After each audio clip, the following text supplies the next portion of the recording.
fandaharana iray VATSY iray AINA. Fandaharana iray VATSY iray AINA.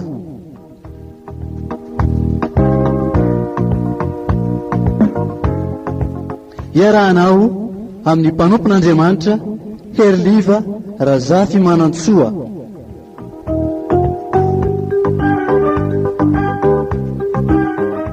Isaky ny zoma amin'ny 4 ora sy fahefany ka hatramin'ny 5 ora sy fahefany eto amin'ny radio Vaovao Mahasoa.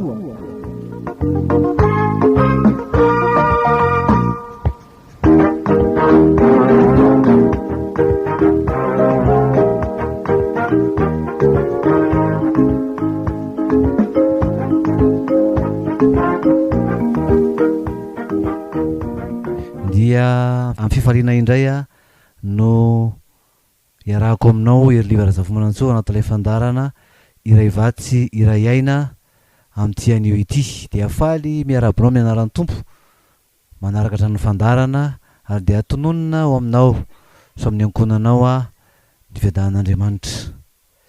Miaraka indray tsika amin'ity anio ity mijery ireo hevitra manodidina amin'ny fitiavana. Ny fitiavana izay sarobidy loatra satria dia miodikodina amin'izany fitiavana zany ny zavatra rehetra ary fototry ny zavatra rehetra ihany koa zany fitiavana zany. Andesika aloha ivavaka metraka eo amin'ny tompo ny fotoanantsika androany aloha ny rosoantsika zany amin'izay loha hevitra ivavaka sika. Tompo Andriamanitra eo dia falindray izahay afaka mbola mifampizara ny amin'ny teninao ny amin'ny sitraponao izay tianao iainanay amin'ny mahazanakao anay.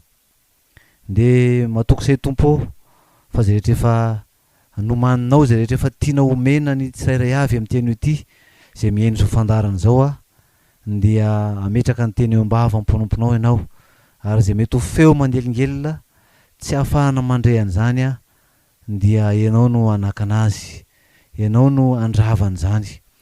De mionay ny fifatohana tompo anao de eo zany mety hoe andraikitra sy raharaha adidy ataon'ny tsirairay avy de mino zay fa afaka mandre ny teninao amin'ny alalan'ireo saina zay nomenao anay. De ny fananao masina ne hitarika anay hanazava ny sainay ahafahany mahatakatra ny sitraponao amin'ny anaran'i Jesu Kristy tompotsianay. Misaotra indrindra Jesu tompo. Amen. Ifampiarabantsika sady afahanao miomana ny amin'izay hoe lohahevitra ifampizarantsika zay de nde itsika anaraka hira anankiray tsoahantsika ao amin'ny fiarana FFPM Fitiavana rano velona.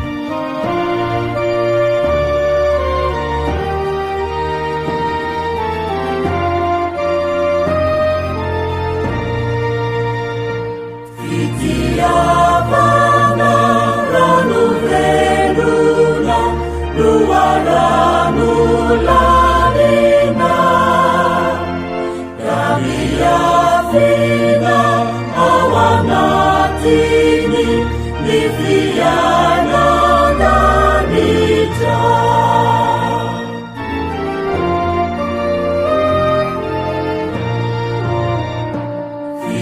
Fitiavana nuliraina avitami Jehovah ombarasuna deufantatra mifasamarana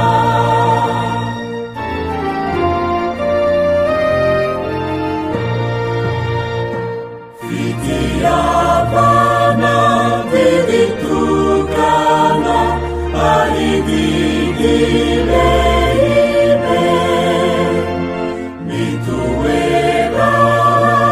mituerana amimpiadaname.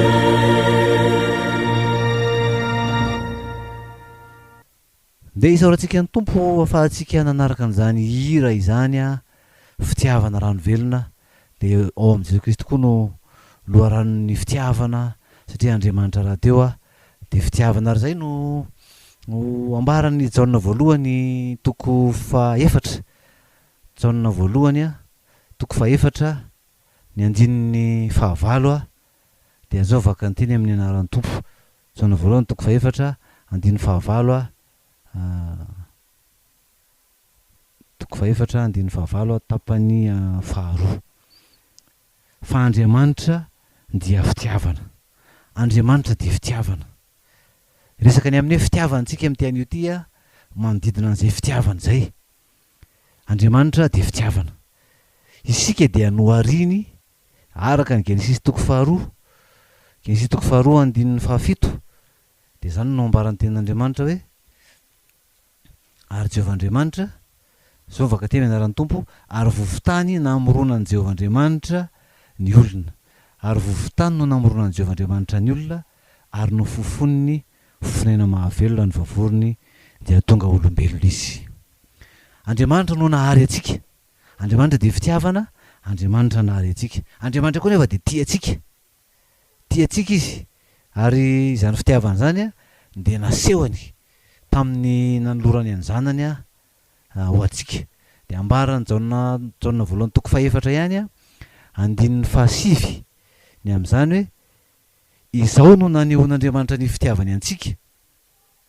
Andriamanitra naniraka ny zanan'ilay tokana tamin'izao tontolo izao mba hahavelona antsika amin'ny alalany. Izao no nanehoana ny fitiavan'Andriamanitra antsika. Andriamanitra naniraka ny zanan'ilay tokana tamin'izao tontolo izao mba hahavelona antsika amin'ny alalany. Ny fitiavana tokoa moa dia mila fanehoana. Fandraisantsika zany hoe tsy hoe fihetseham-po ny fitiavana. Tsy fihetseham-po fotsiny hoe dobodoboka ny fo fa misy olona manaitra dia tiako iny olona iny a. Fa hoe ahoana ary no ahafahanao milaza fa tianao izy. Aseho zany no fitiavana. Aseho amin'ny atao, aseho amin'ny fiteny, aseho amin'ny fihetsika, aseho amin'ny asa. Zany fitiavana zany. Dia Andriamanitra zay hoe araka an'izay vaky teny vakitsika izay hoe izao no nanehoana ny fitiavan'Andriamanitra antsika. Naseho an'Andriamanitra ny fitiavany. Andriamanitra tsy hoe tia fotsiny hoe nasehony ny fitiavany. Izao no nanehoana ny fitiavan'Andriamanitra antsika. Aseho ny fitiavana, aseho amin'ny fihetsika, aseho amin'ny fiteny, aseho amin'ny asa. Misy action zany zay atao a anehoana fa tianao ny olona anankiray. Dia ozy ny ten'Andriamanitra hoe tiavany namanao tahaka ny tenanao. Tiavany namanao tahaka izany hoe tsy ny tenako irery no tiako fa mila tiavako koa ny namako. Ary tsy ny namako irery ary fa hoe tiavany fahavalonareo. Zany hoe na zay veriko fahavalo aza dia mila anehoako an'izany fitiavana zany. Ny zanak'Andriamanitra nomena ny fanahy masina. Efa haintsika zany. Nomena ny fanahy masina zanak'Andriamanitra. Ary izay fanahy masina nomena zay a dia misy akony eo amin'ny fiainana fa tsy hoe nomena fotsiny a dia tsy fa misy vokatra aterak'izay fanahy a nomena ny olona zay. Ary ao amin'ny Galatiana toko 5 a dia miresaka ny amin'izay hoe inona no vokatra izay fitiavana, vokatra izay fanomezan'Andriamanitra antsika ny fanahany zay. Galatiana toko 5 a andininy faharoa amby roapolo. Galatiana toko 5 andininy faharoa amby roapolo. Vakitsika amin'ny anaran'ny tompo zany. Fa ny vokatry ny fanahy kosa dia fitiavana, fifaliana, fiadanana, faharipo famoram-panahy, fanaovan-tsoa, fahamarinana, fahalemem-panahy, fahononam-po. Misy anaky fito ireo ambaran'ny ten'Andriamanitra fa vokatra zany fitiavana zany. Fito vokatra ny fitiavana. Ary ilay fitiavana ilay fito vokatry ny fanahy. Hoe fa ny vokatry ny fanahy kosa. Zay no ambara hoe fa ny vokatry ny fanahy kosa dia fitiavana. Dia misy maromaro ao ambaran'izay fitiavana zay. Ny mahazanak'Andriamanitra antsika dia nomena antsika natao tomboka sy amin'ny fanahy masina antsika. Araka ny soratra masina zany. Ary izay fanahy masina ao anatiko izay, ao anatinao izay zanak'Andriamanitra dia misy vokatra eo aminao zany hoe misy zavatra zany andrasan'Andriamanitra amintsika. noho ny mahazanak'Andriamanitra atsika, no le fanamaso anatsika de mitarika atsika anana vokatra. Ary zay le hoe ny vono ahafantaranareo ny azo, ozy ny tenin'Andriamanitra. Ny vono ahafantaranareo ny azo. Zany hoe ny ahafantarana zany fa zanak'Andriamanitra de lay vokatra eny amiko, lay voa eny amiko hoe inona no hita eny amiko. De reo andrasana amintsika ny ananantsika azy, ananantsika fitiavana, zay fitiavana zay no mitarika atsika anana fifaliana, anana fiadanam-po, anana faharom-po, anana famoram-panahy, anana fahalemem-panahy, anana fahononam-po, ary anao soa. Dre sika saina inona moa ny dikan'izany? Inona tsara moa ny hevitra fonosina zany? Raha miresaka fitiavantsika, raha miresaka andro toetra reo zany atao hoe toetra ananana, toetra andrasana amintsika noho izany vokatra ny fanahy ao anatsika, zany hitarika atsika, anampy atsika zany fanahy zany amokaratsika toetra vaovao. Misy toetra vaovao satria tsy ilay olona taloha tsony tsika fa olona vaovao. Fa raha misy olona amin'i Kristy de olom-baovao izy. De misy vokatra. De zay maha olom-baovao zay andrasana amintsika, anampy atsika ny fanamasina, amokaratsika volena zany, zany hoe volena ao anatsika zany ananatsika amin'ny olom-baovao antsika. De raha miresaka atsika hoe fifaliana, fifaliana joie zany, joie, fifaliana. Manao ahoana moa zany fifaliana zany? Manao ahoana ny fifaliana? Itsika ave faly foana, afaka mifaly foana ve tsika? Aitsika tsara ny soatra masina ny amin'ny Filipiana 4:4 4 anankiray hoy tsika ny hoe mifalia mandrakariva, enao izaho indray mifalia.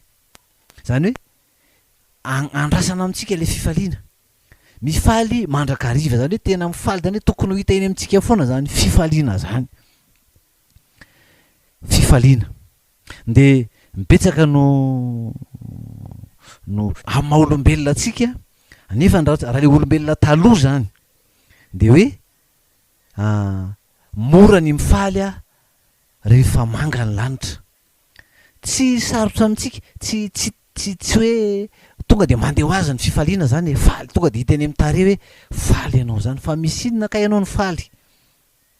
Satria manga ny lanitra, satria milamina ny fiainana, satria ny tokantranoko de milamina ny tokantranoko satria endry ny vadiko ny vola misy ampy anay ny taranaka izay nomeny ireo taranaka ireo tena endry mianatra tsara, makatoa, mandeha amin'izay eritreretanay azy daholy salama tsara, ny volanay ampy ampiasainay amin'izay rehetra filanay amin'ny besoin-nay rehetrarehetra, ny vady endry mahatonga mivola otrano ny vady endry tsy manitsakitsaka, ny vady endry manaja, sy izay mety hoe mitovy amin'izany rehetra mitondra fifaliana.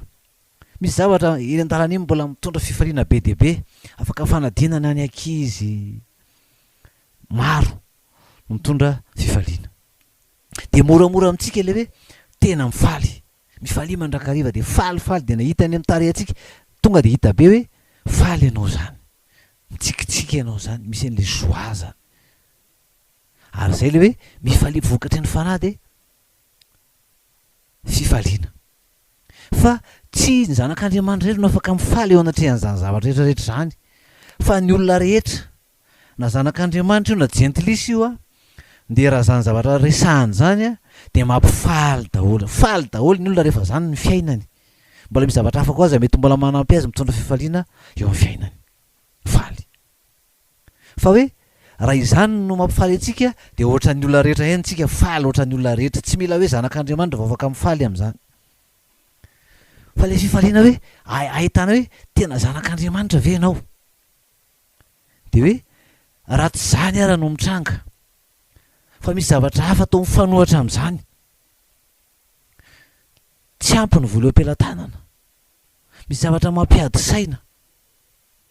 Ny vady mety hoe manitsakitsaka, mampijaly, mamono, tsy mamono mety hoe amin'ny teny mandratra saina fotsiny fa mety hoe mikapoka mihitsy.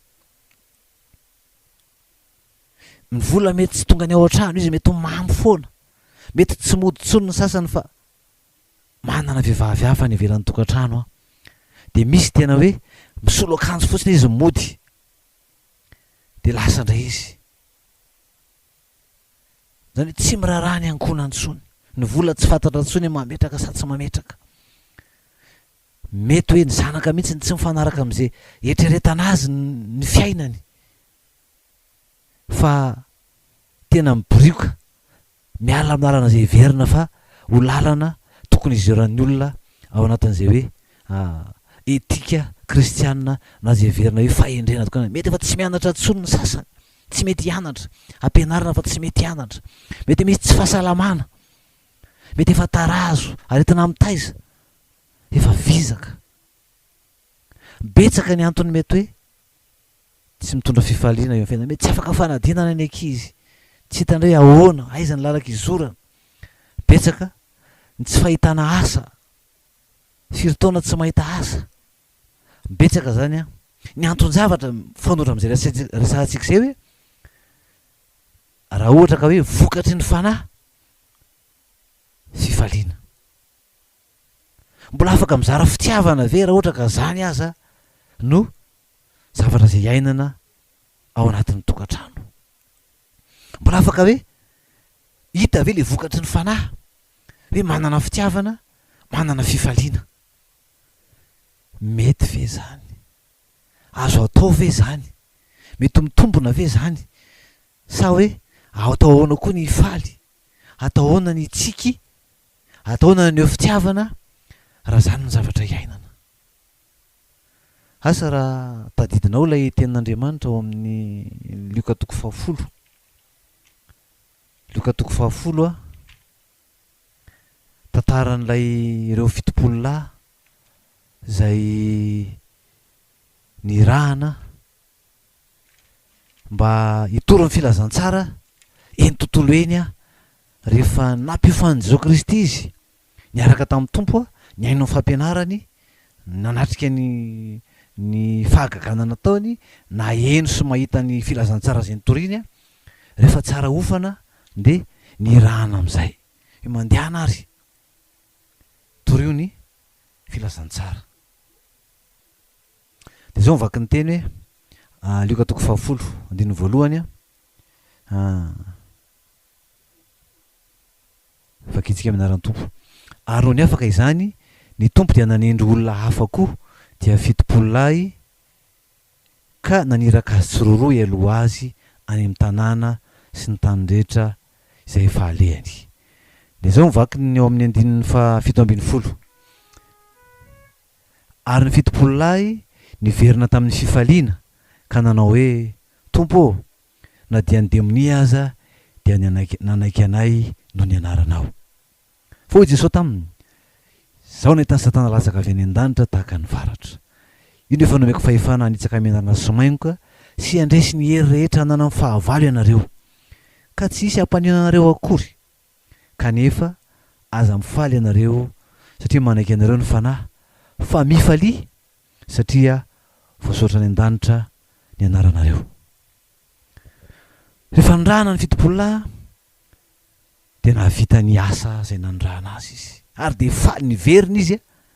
Rehefa vita zany asa zany a dia niteny tamin'i Jesosy hoe tompo na dia ny demonia aza dia nanaiky anay noho ny anaranao. Dia hoy Jesosy taminy, hitako Satana latsaka avy any an-danitra tahaka ny varatra. Ino rehefa nomeko fahefana hanitsaka amin'ny anaran'ny somainoka sy handresy ny hery rehetra hanana amin'ny fahavalo ianareo ka tsy ampianareo akory zany, kanefa aza mifaly ianareo satria manaiky anareo ny fanahy, fa mifalifa satria voasoratra an-danitra ny anaranareo. Faly rehefa avy misy zavatra nahavita asa satria nirahana, feny fifaliana zany, faly. Ary ny tena fifaliana zany dia hoe nahita an'ireto demonia manaiky satria noho ny fahefana zay nomeny tompo dia lasa malemy zany ny demonia, malemy ireo fanaratsy, ireo miaramila ny Satana, ireo anjely ny Satana izay nanaraka azy a, izay manao ny sitrapony. resy reny manaiky ny mpianatra reny satria efa nomena amin'ny fahefana de faly zany ny mpianatra ary zay le fifaliana hoe rehefa mety ny atao de mandeha ho azy ny fifaliana mandeha ho azy ny fifaliana fa tsy tian'ny tompo hoe eo zay fifaliana zay a de tsy hijanona eo am'izay fotsiny le fifaliantsika fa tarihan'ny tompo mihitsy hoe tianareo ve ny anana fifaliana maharitra tianao ve hoe na de ho aza ny zavatra mety ho sarotra koa mbetom-bolo lalovana de afaka manana fifaliana de zao no lakile nomen'ny tompo hoe mifaly satria voasoratra ny an-danitra ny anaranareo mifaly satria voasoratra ny an-danitra ny anaranareo ny antony fifaliana zany tian'ny tompo hoe mba hahatonga atsika hifaly mandraka eva raha miteny hoe mifaly mandraka eny hoy zao ndray mifaly Filipianina 4 de hoe tsy toetra amin'ny zavatra iainany ety zany fifalitsika zany tsy izay fotsiny ny anorenantsika ny fifalitsika fa raha zany a de ny zavatra ety a mandalo miovaova ary ny tompony efa nyteny hoe ety am'izao zao no tanareo ety am'izao tontolo zao no tanareo fahoriana misy fahoriana zany ety am'izao tontolo zao ety misy ny fahoriana mandalo an'izany daholy ny nofo amandra rehetra mandalo fahoriana mandalo ado-tsaina misy zavatra mampahory de hoe raha izay fotsiny raha le zavatra ety am'izao tontolo zao le zavatra iainantsika no ametrahantsika an'izay fifaliana zay a no ampifaly atsika izay ihany de manjary misy fotoantsika tena hoe ory fa raha apetrakitsika raha itsika le ten'ny tompo hoe ny tokony ametrahako ny fifaliako ihany koa zay fifaliana mitoetra atao anatiko tsisy afaka manongotra azy de ny fifaliana no ny ma zanak'Andriamanitra satria voasoratra ny an-danitra ny anarako zany hoe efa ao amin'ny fanjakan'Andriamanitra efa manana fiainana mandrakizay a satria zanak'Andriamanitra na inona zany zavatra mitranga de zao hoe tsy ny zavatra ety an-tany fa ny fantatro a efa manana fiainana mandrakizay a efa ao amin'ny fanjakan'Andriamanitra ary zany no ifaliako fa ninina zavatra mety ho mandalo mampahory ny saiko de zao ny fantatro hoe efa ao amin'ny fanjakan'Andriamanitra efa manana fiainana mandrakizay a raha mialy ety a de efa fantatro hoe efa ao amin'ny tompo a raha izay nataon'ny tompo zay nataon'ny tompo hoe efa voasoratra ny an-danitra ny anaranareo misy ny boky ny fiainana any an-danitra araka volazany apokalipsy 2:20 hoe misy boky mirakitra ny anarany zanak'Andriamanitra rehetra ny anaran'izay efa mino an' Jesosy Kristy ho tompo sy ho mpamonjy azy efa nandray an' Jesosy Kristy ho tompo sy ho mpamonjy azy ary efa ao anatiny ny tompo de efa voasoratra ao amin'ny boky ny fiainana ny anarany ary zay no tian'ny tompo hitarenantsika hoe raha tianao ny hifaly mandrakariva raha miteny aminao mifalia mandrakariva tsy mila voatsiary aminao akory ny tompo tsy hoe mila voatsiary izy kory raha miteny an'izany fa hoe fatany tsara fa afaka mifaly ianao afaka mifaly a satria voasoratra ny an-danitra ny anarako ny zavatra zay mandalo ety am'izao tontolo zao ty mety hoe tsy mifanaraka amin'izay mety ho everiko satria raha ohatra ka hoe misy zavatra zay eritreretiko fa tokony ho azoko misy zavatra eritreretiko fa tokony ho fiainako de raha tsy mifanaraka amin'izay zavatra misy de hiteraka alahelo azy ay fa ny zava-dehibe amiko de ny hoe lehibe amiko de zao hoe no vonjen'Andriamanitra no amarin'Andriamanitra efa no vonjeny a efa mifanjakan'Andriamanitra efa manana fiainana mandrakizay a efa voasoratra amin'ny boky ny fiainana ny anarako zay zany le ampitoerana le fifaliana hitantsika ny na miresaka hoe fitiavana aza raha miresaka tsika hoe vokatry ny fanahy voalohany telo hoe ny vokatra de fitiavana ataoko ano moa no itiany olona rehetra ataoko na fitiavana itiany fahavaloko raha ohatra ka hoe tsy voleko atao anatiko zany satria mahazanak'Andriamanitra de andrasan'ny tompo amiko zany hoe tokony ho manana fitiavana de tsy hoe ny olona fantatro ihany no anehoako fitiavana tsy ny olona akaiky ihany no hitsikitsikiko raha miteny hoe fifaliana izavy zao no izaranao fifaliana mety misy olona tena mila ny tsikitsikinao mety hoe mivadinao ao tranonao ary nge rehefa ao anatin'ny hoe olana tsy mitsikitsiky amin'ny vady zany ntsony ny olona tsy tsy mime amin'ny vadiny tsony izy, tsy manana fifahio anatin'ny trano, satria ifandresantsika hoe raha ohatra ka ilay toe-poko, ilay zavatra mitranga tsy mifanaraka amin'ny eritreretiko, makararary aho, de zay le makarary ahy zay no itoerako, fa tsy mandroso aho, manana le attitude positive ozy tsika, le hoe tsy voatery hitovy am'izay ny toe-tsaiko, tsy voatery ametra ny toe-tsaiko ny toe-poko. Ny toe-poko zany a tsy tokony hanery ny toe-tsaiko amin'ny zavatra eritreretiko, zavatra tokony ataoko, fa na de ny toe-poko aza malahelo, afaka manana attitude fanohatra am'izay aho, toe-tsaina sy toe-po miabo zany. Zany hoe mety ho malahelo be aho, de mety hoe raha zay alahiloko zay no anaovako zavatra, hiatrehako le olona zay nampalahelo aho, mety hiavonavina be aminy aho. Fa raha ohatra ka raisiko amin'ny lafiny anana attitude positive de afaka tsy havonavina aminy, afaka mitsiky aminy aho, tsy hoe tsiky fiatsaram-belatsia, fa afaka mihitsy hoe satria zanak'Andriamanitra aho, tsy voatery hoe ho tezitra aminy aho sy fahatezerako zay a de hoe hiavonavina aminy aho, fa afaka mitsiky aminy, afaka miresaka aminy aho amin'ny fo madio aho. De zay ataoko zay a, zay le hoe tsy le zay no ametra ny ataoko zany, fa afaka voleko atao anatiko a ilay hoe fifaliana, ilay hoe fitiavana zany.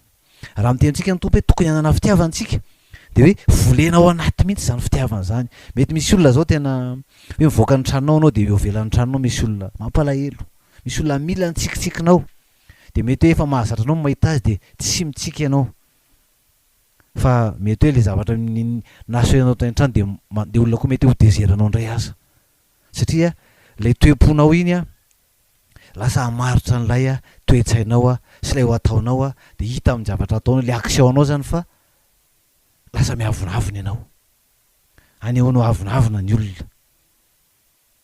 Fa tian'Andriamanitra volenao mihitsy, volena zany, tsy mandeha ho aty, tsy hoe misy olona nateraka hanana fitiavana, de misy olona nateraka misy olona tena hoe tsy manam-pitiavana mihitsy.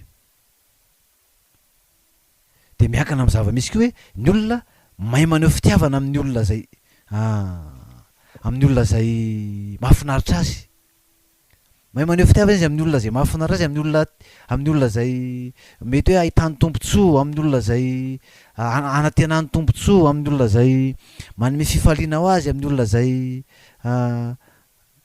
akaiky azy na, fa ny olona amin'ny olona zay mahasosotra azy a tsy mahay maneho fitiavana ny olona, fa azo atao tsara ny hoe aneho fitiavana amin'ny olona rehetra. Ino moa le faneho fitiavana? Mitsiky ange de efa fitiavana zay e, raha mitsiky amin'ny olona ray ianao de efa maneho efa miova mihitsy izy raha vao omenao tsiky fotsiny, hoe menao mitsiky, tsy hoe miome manesy, hoe mitsiky te ampiseho hoe mahafinaritra ahy ianao, tiako ianao, tiako ianao de mitsiky aminao aho. De tsika naraka hira anankiray aloha fotrany lavalava tsika zay a, andeha raha anaraka an'ity hira katolika anankiray ity tsika, hira efa haina loatra de ilay fity.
Cisintia, afatsay mafuni ai maltiani.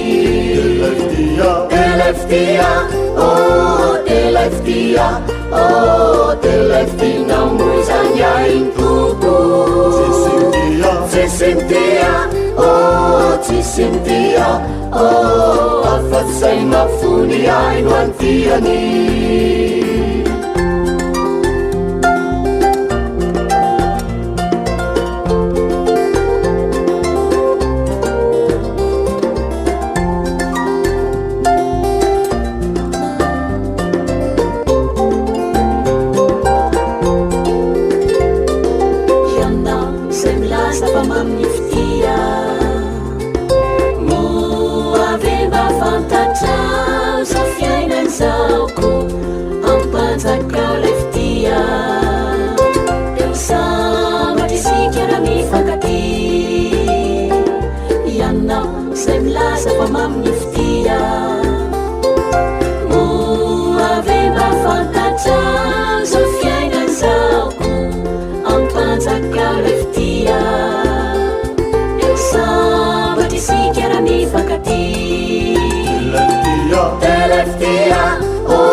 deleftia oh deleftina muzanyain tubu tsisintia oh tsisintia oh afatsay mafuni aino antiani deleftia oh deleftia oh deleftina muzanyain tubu tsisintia oh tsisintia oh afatsay mafuni aino antiani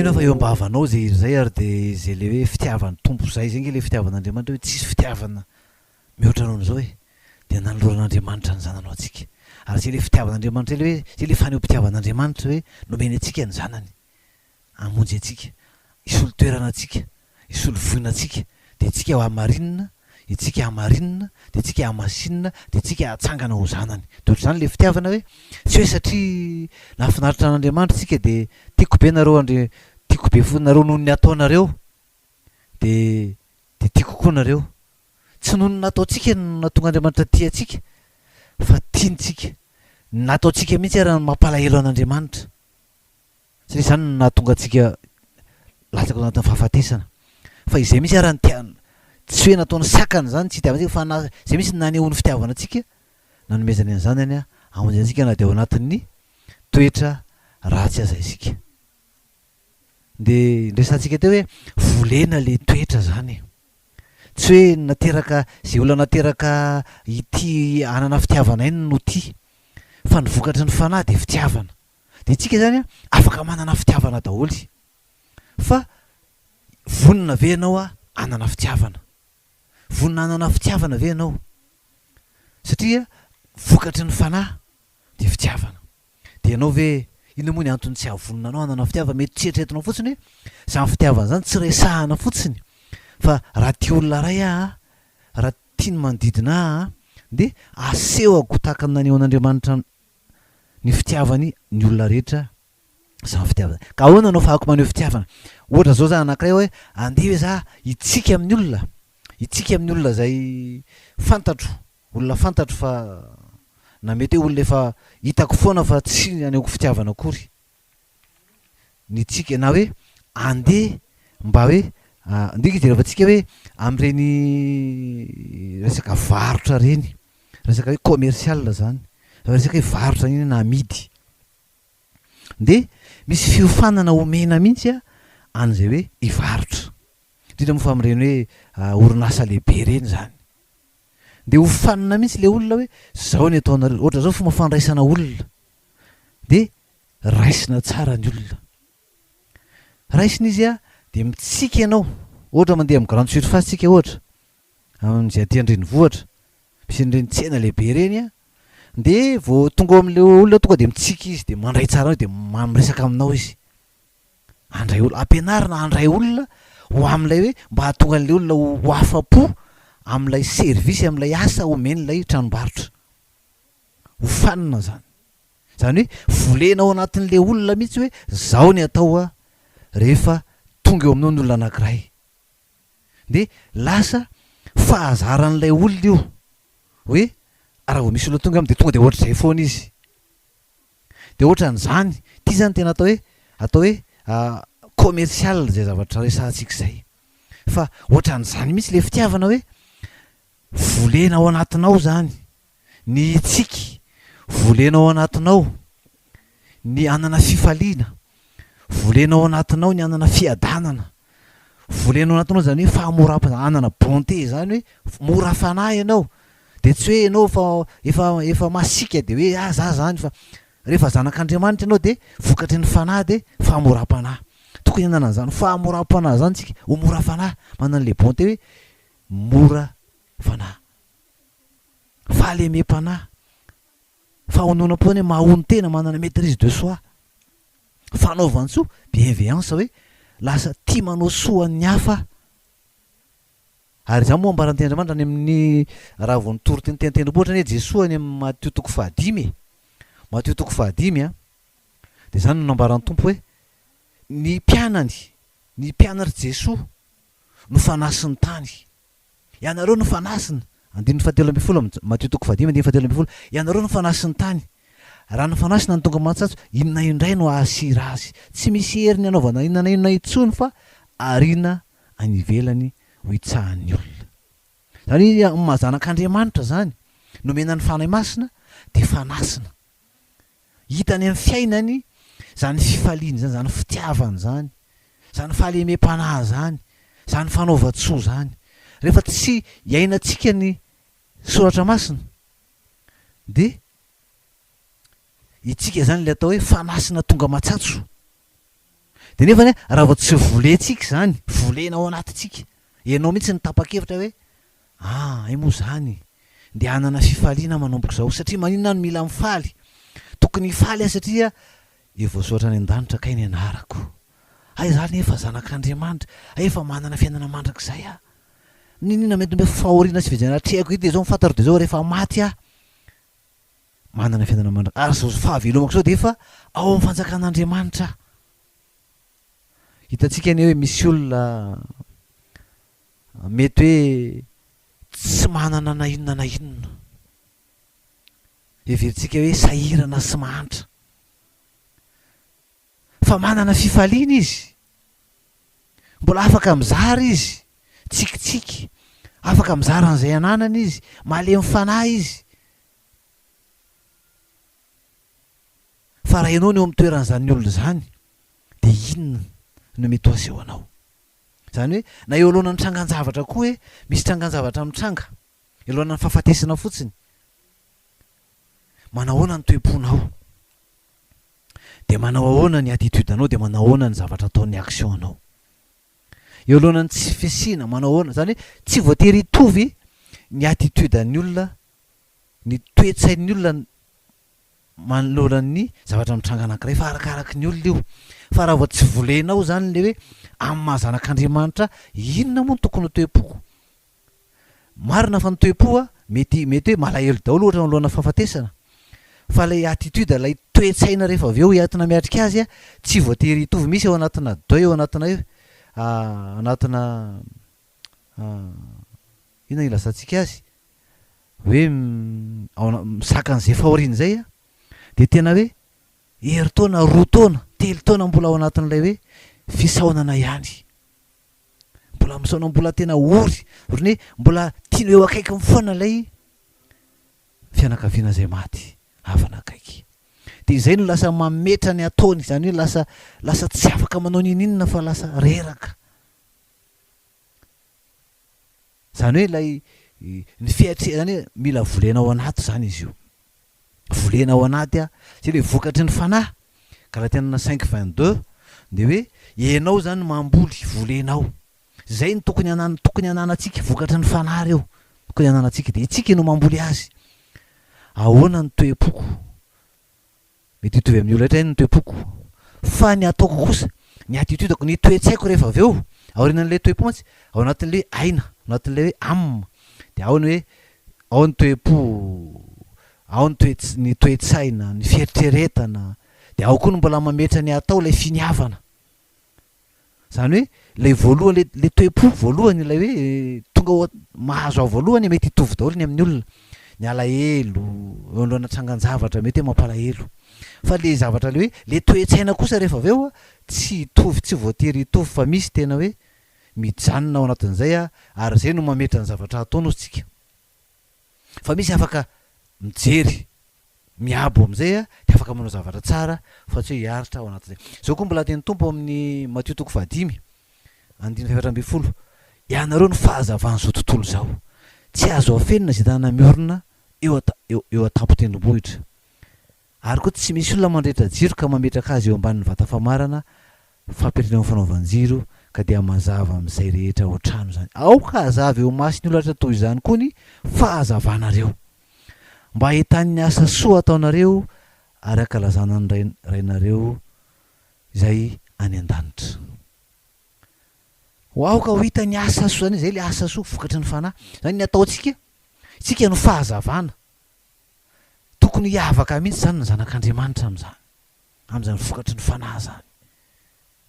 Fa indraindray ny jeterisanay raha manao zavatra be noho itsika, to ahitana vokatry ny fanahy, ahitana le toetra vokatry ny fanahy zay ambarany soatra masina. Fa itsika atao ohatrany tsika indray no ratsy ary indray malahelo tsika, maharatra. Tsy zakantsika rehefa ataon'ny olona hoe zany ve ianao ny kristianina, zany ve ianao mpivavaka, nefa jereo ary ny ataonao, de malahelo tsika. Fa tokony andinitentsika hoe tompo, mahinona tokoa moa zany mbola zany ihany, mahinona tsy voleko atao anatiko am'izay le vokatry ny fanahy.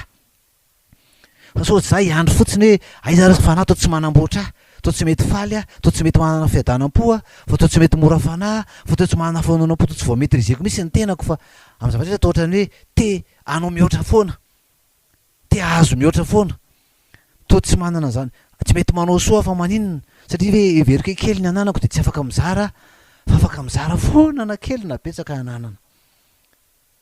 Aza miandry ianao, fa voleo anatinao zany, araka zantsika hoe any amin'ireny le tranombarotra ianao tsika de volena zany, volena. Fa ny atsika tsy volena amin'ny maha hoe commercial atsika, hoe satria mpivarotra de volena le toetra, fa hoe amin'ny mahazanaka anao de voleko zany, ro fiainako zany, ho lasa fiainako ny zarantsika, ny zara fifaliana, ninona mitrango, ho lasa fiainako ny anana fiadanam-po, satria zanak'Andriamanitra, ho lasa fiainako ny mora fanahy, anana zany bonté zany, ny alemy fanahy, anana douceur, anana fahononam-po, anana maîtrise de soi, anao soa amin'ny hafa. De ao anatin'ny tokantranontsika de afaka mijery an'izany hoe ninona ny zavatra hiainanao, mbola faly ve anao, be de be ve ny zavatra hiaretanao, de mbola afaka mifaly ve anao, sa efa tsisy fifaliana tsony, efa tena hoe ty za sisa noho ny zavatra misy mifaly io ny tompo. Fa voasotra any an-danitra ny anaranareo, aza mifaly satria manaiky anareo ny fanahy, fa mifalia, fa voasotra any an-danitra ny anaranareo. Zarao zany fifaliana zany, zarao zay azo zaraina, zarao amin'ny vady ary aloha anomboana an'izany, zarantsika ihany zarantsika ho an'ny zanaka, ho amin'izay manodidina anao mpiray vodirina, mpiara-miasa, zarao zany tsikitsika zany, aza samy oloko azy, aoka hazava hoy ny tenin'Andriamanitra, ianareo no fahazavana zao tontolo zao, ianareo no fanahy sy ny tany, ianareo no epistily velona hita sy vakiany olona rehetra. De atomboy ao an-trano zany, eto mivoaka ny ivelany zany, tsy azo afenina ao ambany vata famarina izy ny fanaovan-jiro, fa apetraka ambony zany mba hazava ny amin'ny rehetra ao an-trano, aoka hazava eo masin'ny olona rehetra, toy izany koa ny fahazavanareo, aoka hazava. Inona no mandreraka anao ankehitriny? Tadidio fa zanak'Andriamanitra ianao, efa manana fiainana mandrakizay, zarao ny fitiavana, zarao ny tsikitsiky, mitsangana are, andeha hitsangany, andeha hiarina, aza mijanona ao anatina alahelo, aza mijanona ao anatina tomany, aza mijanona ao anatin'ny fahakiviana, fahadisom-panantenana, aza mijanona ao anatin'izay mety aizina nisy anao vokatry ny zava-misy manodidina anao, fa afaka mitsangana ianao, afaka manana toe-tsaina sy toe-po miabo mitsaka, fa ny tompo afaka manome hery afahanao miatrika ny amin'izay atrehanao, ny amin'izay ady heverinao fa mafy tsy zakanao. De zay ny mahatonga anao afaka hanao zavatra tsara, na de eo aza zany zavatra mafy zany, de afaka mijoro amin'ny mahazanak'Andriamanitra ianao, afaka mbola mizara ny fifaliana, afaka mbola mizara ny fitiavana, afaka mbola manana fiadanam-po, afaka manana fahari-po, afaka manana patience, afaka manana faharetana maharitra. Eo amin'izay mety heverinao fa efa tena mafy iaretanao, afaka ho mora fanahy, afaka alemy fanahy, afaka ahony tena, hanana fahononam-poa amin'izay rehetra ataontsika. Mitsangana de ny tompo hanome hery anao afahantsika mbola mijoro, afahanao mbola mijoro hoe zanak'Andriamanitra, fanomena amin'ny fanamasina. Raha zany fanamasina zany de misy vokatra amin'izany fananako ny fanamasina zany, fitiavana. Tokony hanana fitiavana, any eo an'izany fitiavana zany, ahoana fomba fanehoako fitiavana? Andeha hitsikitsika, andeha ho mora fanahy, andeha alemy fanahy, andeha mbola hizara zay fitiavana azoko omena, hikarakara ny vadiko, hikarakara ny zanako aho. Tsy hoe tsy rarahiko tsony izy satria mahasosotra, fa tsy zay le fitiavana. Fitiavana ozy ny tompo hoe raha zay manao soa aminao ihany ny tianao, inona moa soa azonao? Raha ny namanao ihany ny tianao, inona moa zany no mampiavaka anao amin'ny hafa? Inona ataonao mihoatra noho ny sasany? Fa tia ny tompontsika mitsika hoe anao mihoatra satria zananysika.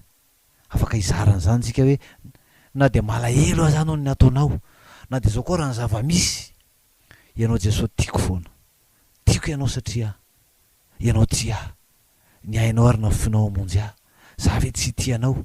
Zao zavatra zao ve no hanomezako tsiny anao? Iza moa zany no hanome tsiny anao? Zay zavatra no harinao ve?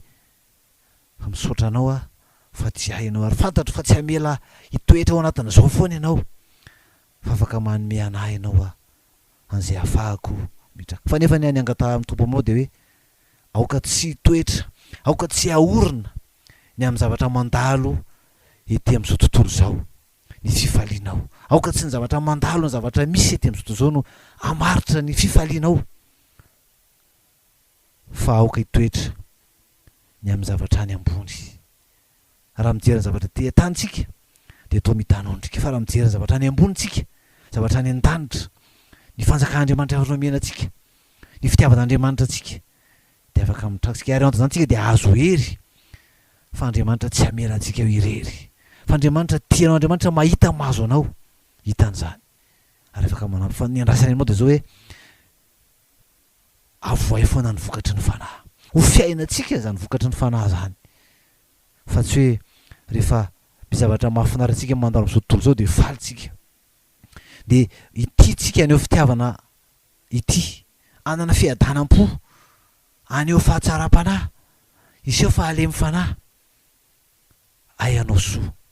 Fa rehefa misy zay hoe zavatra mafimafy aretantsika, de izay anao maritra. Ny fiainantsika mandritra na andro maro, volana maro, taona maro, tsy izy tenin'ny tompo izany tsika, fa teny tompo hitraka.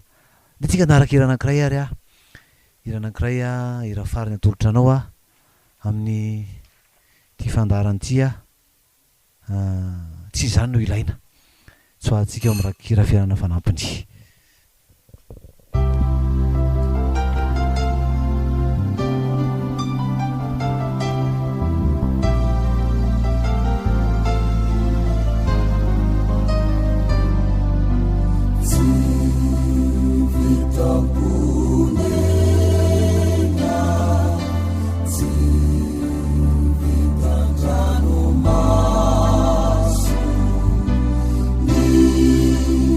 Sampamonjena, tsy azo atao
de ho faranatsika arany zay dinidiniky zay a de ho fehezina aminao zay nambara tam'ty a mbola ampianona radio voamasoa ianao a manahaky le fandarana iray vatsy iray aina mijery tsika tam'ty zany amin'ny vokatry ny fanahy vokatry ny fanahy de misy an'ireo anankifito a zay nambara fitiavana, ny fifaliana, fiadanam-po, vaharom-po, famoram-panahy, fahalemem-panahy, fahononam-po, fanaovan-tsoa.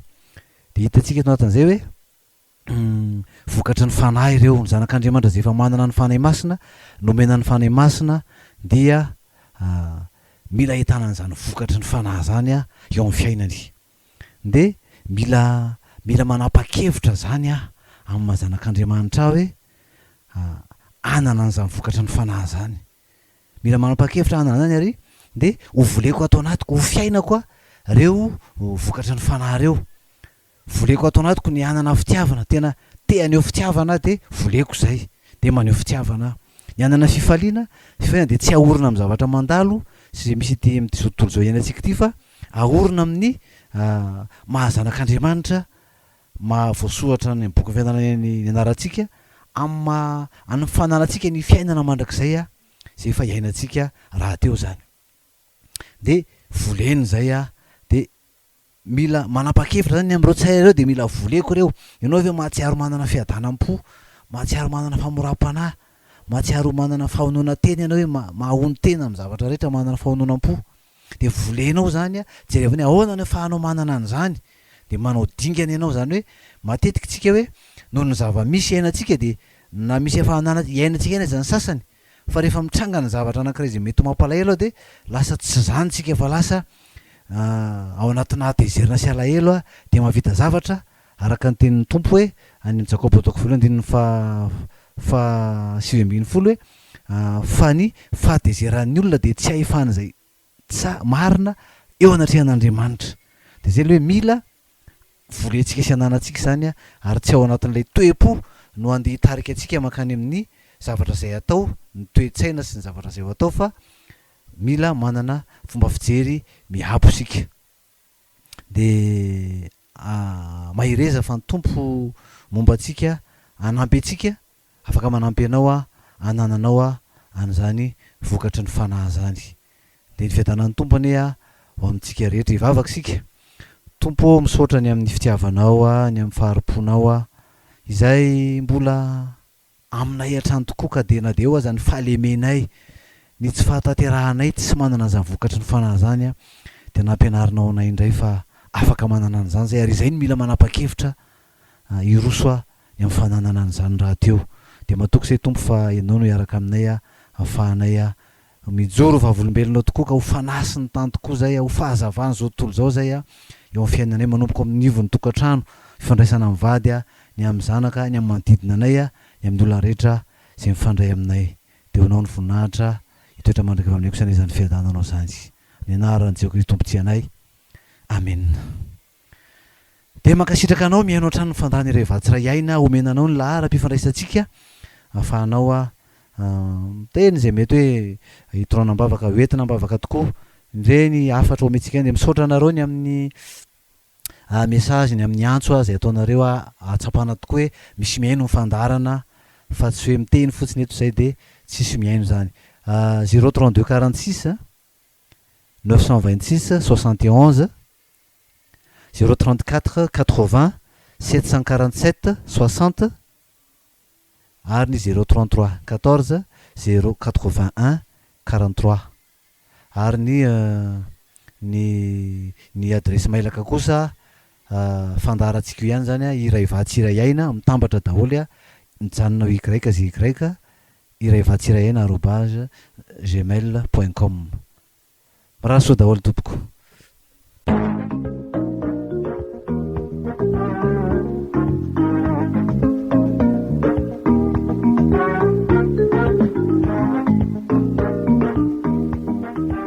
fandaharana iray vatsy iray aina fandaharana iray vatsy iray aina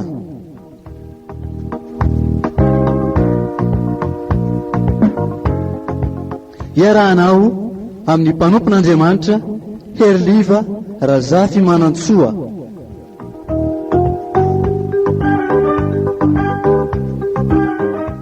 isaky ny zoma amin'ny 4 ora sy 1 ka hatramin'ny 5 ora sy 1 eto amin'ny radio vaovao Mahasoa.